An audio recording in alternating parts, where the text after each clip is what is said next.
यात्रा का विषय बिहार में अच्छी शिक्षा लाना नहीं था। यात्रा का विषय था जो बांग्लादेश से घुसपैठिए आए हैं उनको बचाने का विषय।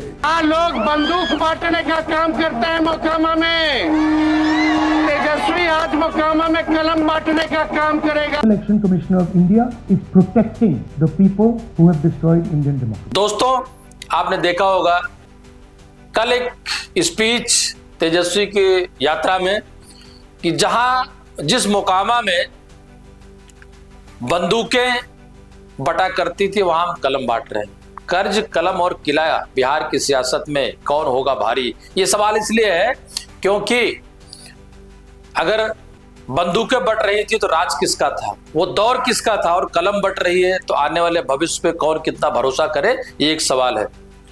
दोस्तों नमस्कार, मैं मनोज मिश्रा, आप देख रहे हैं यूनाइटेड भारत।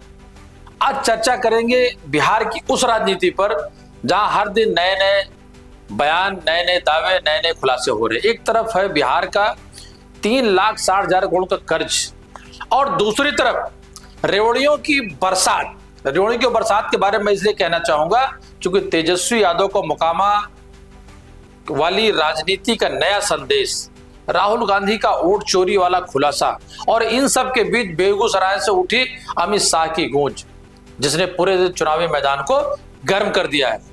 दोस्तों, ये ऐसे विषय हैं जिसकी गूढ़ चर्चा आपको इस digital platform YouTube channel United Bharat पर विस्तार से मिलेगी। आप हमारे चैनल पर अगर नए हैं तो चैनल को सब्सक्राइब जरूर कर लें, साथ ही साथ वीडियो को लाइक और शेयर करें। करने की बात मैं इसलिए कहता हूं कि ताजा तरीन खबरें और उसकी समीक्षा आपको नियमित रूप से यूनाइटेड भारत टीम देती है। दोस्तों, आज का एपिसोड सिर्फ न्यूज नहीं है बल्कि हमारा प्रयास है कि आज इस चर्चा के जरिए बिहार के भविष्य की वो पूरी कहानी है आप लोगों के सामने रखने की जो बात है, तो उस पर एक चर्चा शुरू करते हैं। सवाल है, क्या कर्ज का पहाड़, रेवड़ियों की बरसात। बिहार इस समय 3,60,000 करोड़ के कर्ज के बोझ तले दबा हुआ है।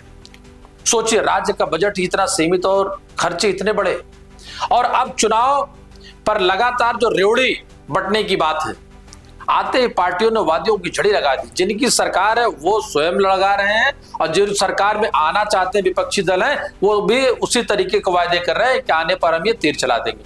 राज्य पर लगभग अगर उनको वादों का सिर्फ कैलकुलेशन करने फौरी तौर पर तो लगभग 2 लाख करोड़ का है, और इस 2 लाख करोड़ का अतिरिक्त बोझ किसके ऊपर आएगा। और आपको ये पता है कि जब रेवड़ियां बढ़ती हैं तो जाता किसकी जेब से, यानी जो बिहार पहले ही कर्ज में डूबा है वहां चुनावी वादे और उससे होने वाले गड्ढे में जो आम आदमी पिसता है, और आम आदमी के बाद जो बिहार से बाहर निकलकर मेट्रोस में या बाकी शहरों में कमाई करके पैसा वो बिहार को भेजता है, टैक्स देता है, उसकी कमाई का भी हिस्सा तो कहीं न कहीं इसमें जाने की बात नहीं है। तेजस्वी यादव का मोकामा का बयान, इसी बीच में विपक्ष नेता तेजस्वी यादव ने एक बड़ा बयान दिया। उन्होंने कहा, मोकामा जहां पहले बंदूकें बढ़ती थी आज वहां मैं कलम बांट रहा हूं। सोच के साथ हम यहाँ आप लोगों के बीच आए हैं।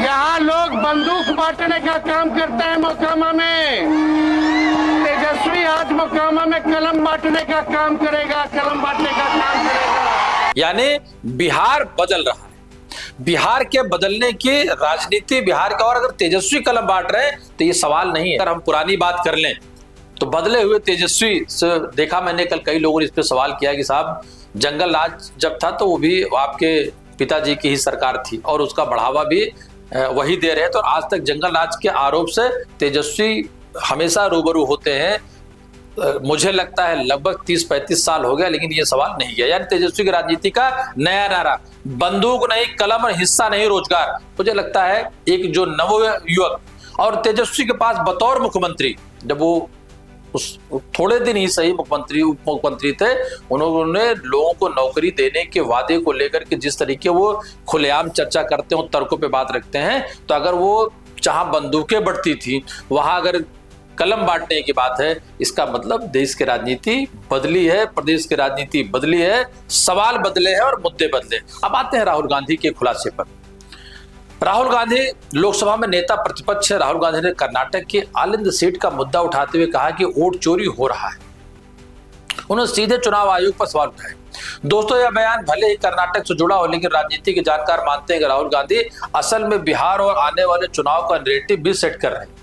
उनकी रणनीति साफ है। अगर बिहार में भी वोट चोरी को बड़ा मुद्दा बनाया जाए तो विपक्ष को जनता के बीच लोकतंत्र बचाने वाला योद्धा कहा जा सकता है या दिखाया जा सकता है, क्योंकि वोट बचाने की जागरूकता विगत 2 महीने में बिहार से लेकर पूरे देश में, और वोट चोरी के आरोप जिस तरीके से लग रहे हैं, चाहे वो पीछे चुनाव आपका हरियाणा का हुआ हो, चुनाव आपका महाराष्ट्र का हुआ हो, 2024 का लोकसभा चुनाव हुआ हो, या भविष्य में आने वाले जो चुनाव है जो उसमें बिहार बेगूसराय का किला और अमित शाह की एंट्री। मैं ये बात इसलिए कहना चाह रहा हूं कि आप अगर 3 चीजों पर देखेंगे तो सबसे ज्यादा गरमाया कौन है? बिहार। और अब आते हैं सबसे अहम हिस्से पर, बेगूसराय से क्या संदेश देते हैं देश के गृहमंत्री अमित शाह। उन्होंने कहा यहाँ 10 जिलों के करीब 2500 कार्यकर्ताओं और नेताओं के साथ उन्होंने संवाद किया मित्रों, और उस संवाद के जरिए जो सवाल निकलता है, जो बात निकलती है, उनका सवाल यह है क्या वजह है कि बीजेपी का सबसे बड़ा राजनीति चुनावी जो रणनीतिकार, आपने चुनावी प्रबंधन तो देखा होगा, लेकिन ये इस बात से इनकार नहीं कर सकते कि जब देश की सत्ता 2014 में बदली तो उससे पहले की रणनीति, चाहे बिहार के रही हो या देश के रही हो, उसकी कमान अगर किसी के हाथ में थी तो वो मौजूदा देश के गृहमंत्री अमित शाह के पास थी। दरअसल बेगूसराय को भूमिहार बेल्ट कहा जाता है। यहाँ भूमिहार ब्राह्मण और राजपूती जैसे वोटर्स बीजेपी के कोर वोट बैंक हैं, लेकिन इन दिनों इन वोटर्स में नाराजगी के चर्चे हैं। 2020 के चुनाव में बेगूसराय की 7 सीटों में से बीजेपी यानी एनडीए को सिर्फ 3 ही सीट मिली थी। 4 सीटें विपक्ष और लेफ्ट ने अपने नाम कर ली थी। ऊपर से बेगूसराय बीजेपी में गुटबाजी भी बहुत गहरी, गिरिराज सिंह, राकेश सिन्हा और अन्य नेताओं के अलग अलग अपने अपने गुट हैं। ऐसे में अमित शाह का खुद वहां उतरना साफ संकेत है कि बीजेपी कोई भी रिस्क नहीं लेना चाहती है। शाह का मकसद था गुटबाजी पर लगाम, कोर वोटर्स को मनाना, पूरे संगठन को एकजुट करके जनता के बीच जीत से पहले जीत का संदेश पहुंचाना। बेगूसराय का असर सिर्फ इस जिले तक सीमित नहीं रहेगा, बल्कि इसका असर मुंगेर, लखीसराय, खगड़िया तक जाएगा, यानी और जाने का तो पूरे बिहार में जाएगा, लेकिन बेगूसराय का संदेश पूरे बिहार में बड़ा संदेश है। इस रणनीति की चर्चा भी पूरे देश में है। 3 तस्वीरें, एक चुनावी मैदान। तो दोस्तों अब जरा सोचिए, एक तरफ बिहार का कर्ज, दूसरी तरफ चुनावी रोड़िया, तेजस्वी यादव का बंदूक से लेकर कलम वाला बयान, तीसरी तरफ राहुल गांधी का वोट चोरी वाला खुलासा, और चौथी तरफ अमित शाह का बेगूसराय संदेश। ये चारों मिलकर बिहार मैदान का असली मैदान तैयार कर रहे हैं। ये सिर्फ वोटों की लड़ाई नहीं है, ये है भविष्य की दिशा तय करने वाली वो जंग।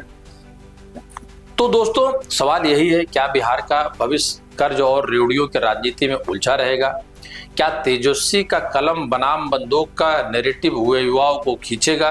और युवाओं की बात अगर कर ले तो अभी जेनजी का एक करिश्मा आपने सटे हुए देश नेपाल के वहां के परिणाम, वहां की सत्ता के जाने को लेकर के बिहार की टेरिटरी, और बल्कि ये कहिए कि वहां का पानी बिहार को बहुत नुकसान पहुंचाता रहा, वो मिलता है। तो क्या जो पानी बारिश का बिहार को नुकसान पहुंचाता रहा है उस जेनजी का असर भी है क्या पड़ने वाला है? कारण ये है कि युवा है तेजस्वी, संदेश उनका युवाओं के लिए है। बंदूक की जगह कलम बांटने और कलम बांटने की बात करना और भविष्य में युवाओं को लेकर के चर्चा करना, और उनकी जो पदयात्रा है उस पदयात्रा में वो जिस तरीके की भीड़ या जिस तरीके का मैसेज दे रहे हैं, आने वाले महीने ही इन सवालों के जवाब तय करेंगे। लेकिन इतना तय है, इस बार बिहार की राजनीति सिर्फ नारों और वादों की नहीं होगी, बल्कि ये होगी कर्ज, कलम और किले की जंग। फिलहाल अपनी चर्चा को विराम देते हैं और अंत में एक बार आप सभी से अपील करते हैं कि दोस्तों सब्सक्राइब जरूर कीजिए, चैनल पर बने रहिए, ज्यादा से ज्यादा देखें, लोगों को साथ शेयर करें। नमस्कार, धन्यवाद। मैं मनोज मिश्रा, आप देख रहे हैं यूनाइटेड भारत।